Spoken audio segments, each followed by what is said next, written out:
guys, it's Ryan from DSX Motorsports, and I'm starting this daily vlog. So the idea with the daily vlog is doing it from my car on the way home from work, and since I seem to work quite a bit, I think it'll be good to kind of get those little one-liners out and to kind of see and talk about the stuff that's going on in my life, stuff that's coming up, ideas that I have, things I talk about.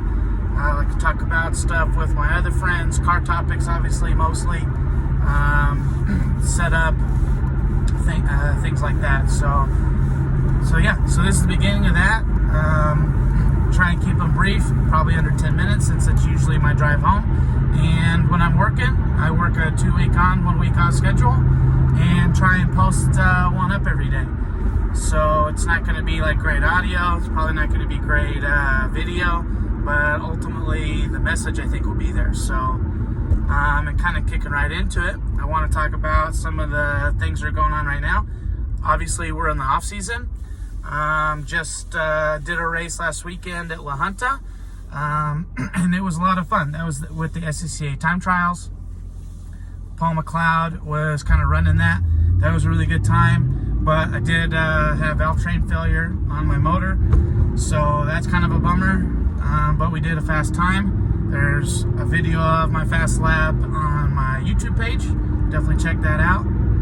Some other things that are going on is definitely planning the build for the car for the off season. It's going to be a pretty short off season. We anticipate and fully plan on going to COTA with the Super Lap Battle in February 16th or something along those lines. And super pumped about that.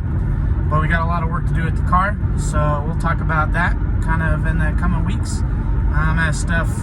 As I think about stuff, you know, I've got a lot of plans, a lot of ideas. I can't talk about all of them, or probably won't talk about all of them, but definitely talk about some stuff, get some feedback from you guys too, see what you think. Another thing that's coming up that's really cool is I'm going out with Nick Stennerford for a Super Lap that's out in Buttonwillow with the Global Time Attack group. It's the last event of the year. I think that definitely with Global Time Attack and Grid Life in that series. Most all the other series have already finished up, so that'll be pretty cool. Offered to basically trailer him out there. He'll be paying for fuel, of course, but I'm excited about going out and kind of shoring up some relationships that I made while I was out in Australia. Definitely talk about that probably this week. Coming up, some of my fun takeaways, some good experiences and stuff that we had out there. So looking super forward to hanging out with Nick, going out and doing that drive with him. I'm going to try and do some media for him and try and put a little video together for him since he's so photogenic. I think it'll be a good time.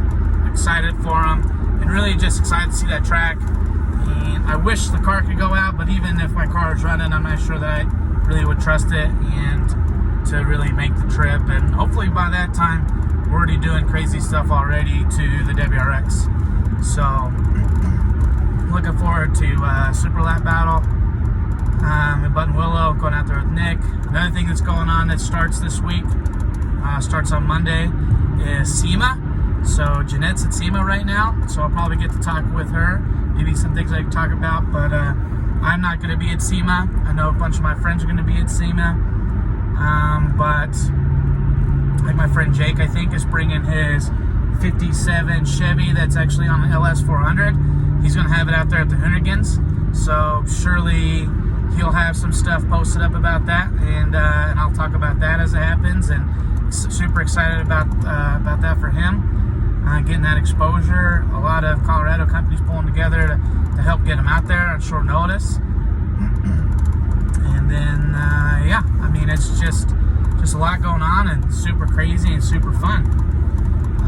As far as things we talked about today, one of the things, kind of watching videos and stuff, I watch the Cletus McFarland channel quite a bit. One of the things I like about the Cletus McFarland channel is their kind of grassroots productivity that really turn out high quality videos, and surely a lot of the people who are maybe here watching this maybe watch his videos as well.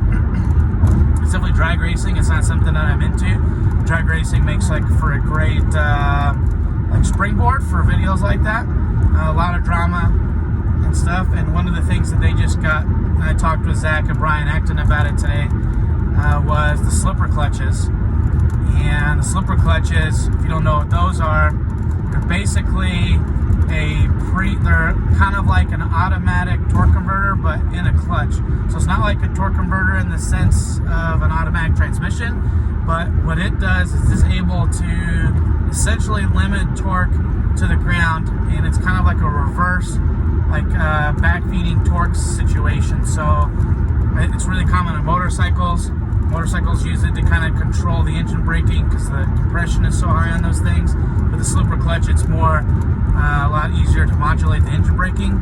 But in this case, with the drag race car and Cletus's car, they're using it as a kind of a traction aid for their launches.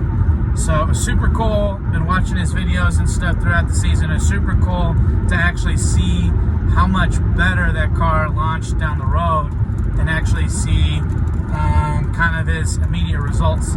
So they're going to be doing the big world class takedown, whatever that big drag racing series is. Pretty excited about watching him and following up with that. He's definitely something I don't think that's really applied into Subarus as far as Subaru drag cars. They have similar things, I guess, built into the factory. Zach was talking about how in the Subaru world they have like a clutch delay valve or like an orifice slave cylinders and orifice master cylinders. So those kind of things help slow down that clutch operation to try and kind of reduce the shock.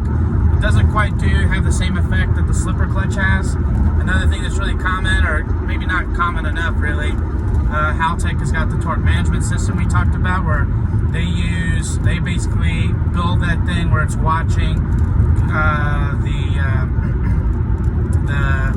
basically speed sensors, the wheel speed sensors, and is able to perfectly put down the right amount of power that the car can actually put down. So as soon as there's any slippage, I think they'll also measure the drive shaft speed. But as soon as there's any slippage, it can regulate the power, and it just does it on the fly, and that seems to work pretty good. But that's pretty cool. I mean, those are kind of similar to that to the slipper clutch, and so definitely a pretty interesting thing to check out. If you've never seen them or never heard of them before, I think they're pretty cool. Yeah, it's just crazy to see that. So, but yeah, a lot of things. It'll probably sound kind of spacey until we start to get this down and get this more normal. But we'll chalk that up to day one in the BMW for our daily vlog. So yeah, thanks for checking in, and definitely subscribe. Definitely hit that like button. And if there's anything else you guys like to talk about or maybe expand on stuff, feel free to hit me up in the comments. I'll be able to respond to a lot of the comments if there's stuff that you want to talk about more about this. Definitely find me on Instagram. Find us on Facebook. So on Instagram, I'm DSX_motorsports, and of course DSX Motorsports on Facebook. So yeah, definitely hit us up with those comments and bear with us, because I'm sure it's going to be kind of tough for the first week, but I'm basically just going to be spitballing. So day one out.